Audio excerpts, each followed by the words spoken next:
दुनिया भर में जो अफरा तफरी और कॉन्फ्लिक्ट्स आज हमें नजर आ रहे हैं, क्या उनका कनेक्शन किसी बहुत पुरानी कदीम पेशगोई से है? आज के इस खास तज्जिए में हम एक ऐसी दिलचस्प डॉक्यूमेंट्री को ब्रेक डाउन करने वाले हैं जो एंशिएंट इस्लामी प्रोफेसीज और आज की आलमी सियासत के दरमियान एक गहरा और सच कहूं तो हैरानकुन ताल्लुक जोड़ती है। अब देखें, हमारा मकसद यहाँ किसी मखसूस नज़रिए की हिमायत करना बिल्कुल नहीं है, बल्कि टोटली गैर जानिबदार रहकर उन दावों और थियोलॉजीज़ को समझना है जो इस सोर्स मटेरियल में पेश किए गए हैं। तो आखिर मॉडर्न दुनिया के हालात और सदियों पुरानी तहरीरें आपस में मिलती कहाँ हैं? चलिए शुरू करते हैं। इस पूरी पेचीदा टाइमलाइन को आसानी से डाइजेस्ट करने के लिए हमारा रोड मैप बिल्कुल सिंपल और वाज़ेह है।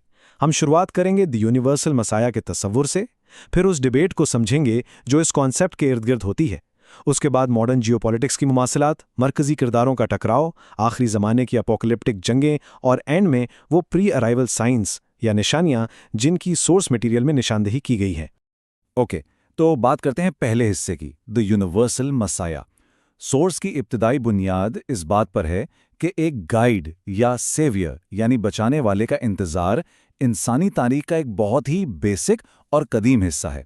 क्योंकि अगर हम गौर करें तो आखिरी ज़माने में किसी मसीहा का आना ये सिर्फ किसी एक मज़हब तक महदूद कॉन्सेप्ट नहीं है, ये एक कंप्लीटली क्रॉस कल्चरल तस्वुर है। हिंदुइज्म में कल्कि अवतार, बुद्धिज़्म में मैत्रेया, ज़ोरास्ट्रियनिज़्म में ज़रातुस्त्रा, यहूदियत में मसाया और क्रिश्चियनिटी में हज़रत ईसा की वापसी। सोर्स वाकई बहुत खूबसूरती से हाईलाइट करता है कि इंसानियत लिटरली हमेशा से एक ऐसे रहनुमा की मुंतज़िर रही है जो दुनिया को जुल्म से आज़ाद करवा सके। राइट, अब आते हैं दूसरे हिस्से पर, द थियोलॉजिकल डिबेट। क्योंकि इस पूरे नैरेटिव को समझने के लिए इस्लामी दुनिया के अंदर होने वाली दाखिली बहस को जानना बहुत ज़रूरी है। इंटरेस्टिंग बात यह है कि सोर्स ये बिल्कुल नहीं कहता कि हर कोई इस कॉन्सेप्ट को ब्लाइंडली मानता था। एक तरफ अल्लामा इकबाल और इब्न खालदून जैसे बड़े मुफक्किर हैं जिनका मानना था कि मेहदी का कॉन्सेप्ट असल में अब्बासी दौर के जुल्म में परवान चढ़ने वाला एक पैसिव यानी बाहर से इंपोर्ट किया गया माइंडसेट है, जबकि दूसरी तरफ और जहां सोर्स सबसे ज्यादा फोकस करता है वो मेन स्ट्रीम उलमा है। उनका मानना है कि यह बिल्कुल ऑथेंटिक है क्योंकि ये सुन्नी और शिया दोनों की मुस्तनद किताबों में वाज़ेह तौर पर मिलता है। Moving on to section 3, geopolitical parallels. यहाँ आकर ना चीज़ें वाकई बहुत इंटरेस्टिंग हो जाती हैं क्योंकि हम डायरेक्टली पुरानी टेक्स्ट से उठकर आज की मॉडर्न आलमी सियासत में एंटर हो जाते हैं। देखें, सोर्स की सबसे खास बात यह है कि वो कदीम अल्फाज को बिल्कुल आज के वर्ल्ड मैप पर फिट कर देता है। मिसाल के तौर पर प्रोफेसी के लफ्ज़ खुरासान का मतलब आज का ईरान, अफगानिस्तान और पाकिस्तान का रीजन बताया गया है। कदीम किताबों में जिक्र होने वाले रोमन्स को वेस्टर्न नाटो पावर से रिलेट किया गया है और मरकजी दुश्मन को ज़ायनिस्ट कुव्वतों के तौर पर इंटरप्रेट किया गया है। ये direct mapping literally ancient text को आज के न्यूज़ चैनल की तरह पेश करती है। और इस पूरे ग्लोबल नक्शे में डॉक्यूमेंट्री के नज़रिए से ईरान एक बहुत मरकजी किरदार अदा करता है। सोर्स का दावा है कि ईरान बेसिकली वो वाहिद कुव्वत है जो खुलकर अमेरिका और इजराइल के सामने खड़ी है।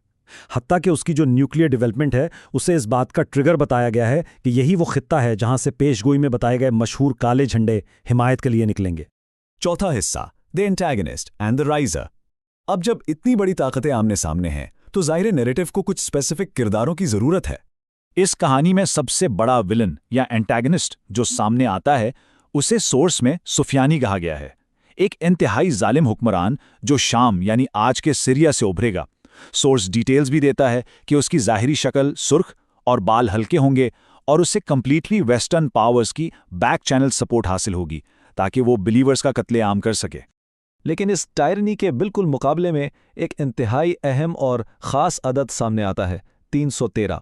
ये एग्जैक्टली बदर की जंग वाला नंबर है।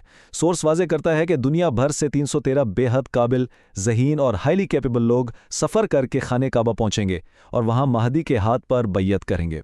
और ये सब शुरू होगा एक अरब बादशाह की मौत के फ़ौरन बाद होने वाली आपसी लड़ाई के दौरान। ओके, यहां से हम एंटर होते हैं 5वें हिस्से में, द अपोकलिप्टिक बैटल्स यानी आखिरी ज़माने की जंगें, जिन्हें सोर्स एक प्रॉपर सीक्वेंस्ड मिलिट्री कैंपेन के तौर पर बयान करता है। अगर हम इस टाइमलाइन को देखें तो यह रैंडम नहीं है। पहले महदी की फोर्सेस सुफियानी को हराएंगी, फिर इंडिया की तरफ फतह का जिक्र आता है। इसके बाद का फेज बहुत अजीब है। नाटो पावर्स के साथ एक प्रॉपर पीस ट्रीटी यानी अमन का मुआहदा होगा, लेकिन ये अलायंस ज्यादा देर टिक नहीं पाएगा और एक मखसूस क्रॉस इंसिडेंट की वजह से बिल्कुल टूट जाएगा। मुआहदा टूटने के नतीजे में आती है द ग्रेट वॉर। यह सीरिया या टर्की के पास लड़ी जाएगी वेस्टर्न फोर्सेस इतनी हाईटेक और पावरफुल होंगी कि मुसलमान फौज लिटरली 3 हिस्सों में बट जाएगी। सोर्स कहता है 1/3 डर के मारे मैदान छोड़ देगी, 1/3 बहादुरी से लड़ते हुए अजीम मर्तबा पाकर शहीद हो जाएगी, और आखिरी बची हुई 1/3 वो ऐसी फतह हासिल करेगी जो हमेशा याद रखी जाएगी। लेकिन द ग्रेट वॉर के फौरन बाद का वाकया वो वाकई सोचने पर मजबूर कर देता है। कॉन्स्टेंटिनोपल, जिसे आज हम इस्तांबुल कहते हैं, उसकी फतह। और सबसे हैरानकुन बात यह है कि सोर्स की तफसीर के मुताबिक यहां किसी हथियार या खून खराबे की जरूरत ही नहीं पड़ेगी। फतह सिर्फ अल्लाहु अकबर के गूंजते हुए नारों की आवाज और उसकी दहशत से होगी। अब लगता है ना कि यहां आके सब कुछ ठीक हो जाएगा। बिल्कुल नहीं। Enter the Dajjal. यह अल्टीमेट धोखेबाज है जिसकी अचानक आमद इस नई बनने वाली पीस को बिल्कुल तबाह कर देगी। दज्जाल के आते ही हालात ऐसे बदलेंगे कि महदी और उनकी फौज को मजबूरन रिट्रीट करके वापस सीरिया आना पड़ेगा। और यही वो स्पेसिफिक मोमेंट है जो हजरत ईसा की वापसी की स्टेज सेट करता है। आखिरी और छठा हिस्सा, प्री अराइवल साइंस। इस पूरी फ्यूचर टाइमलाइन को देखने के बाद सवाल ये आता है कि आज हमें आखिर किन निशानियों पर नजर रखनी चाहिए। अगर ब्रॉड या जनरल इंडिकेटर्स की बात की जाए तो सोर्स इन्हें कंप्लीटली आज के आलमी हालात पर मैप करता है।